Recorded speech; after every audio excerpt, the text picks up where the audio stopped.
Hey everyone, welcome back to Daily Extension. In this video, I will show you how to use a Chrome Popup Blocker Extension to stop unwanted pop-ups and make your browsing experience cleaner and safer.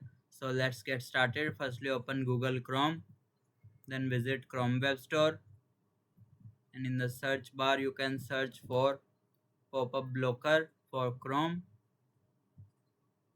Click on the extension, then add to Chrome, then add extension. After installation the extension, click on the puzzle icon and mark it as pin. Now open any website.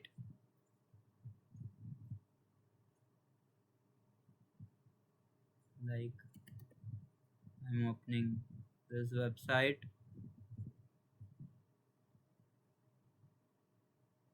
Then click on pop-up extension, pop-up blocker, and click on agree.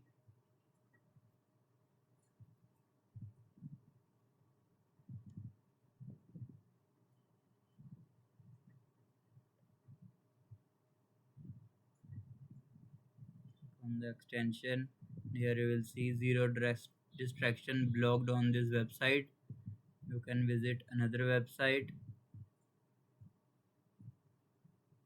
Click on the extension. Here you will see one cookies request, one distraction blocked on this website. If you want to allow pop-ups for a specific website, you can turn this off simply and the pop-up will be allowed to the website easily. That's it. Now you can browse Chrome with fewer interruption and a cleaner experience. If this video helped you, don't forget to like, share and subscribe for more easy extension tutorials. Thanks for watching.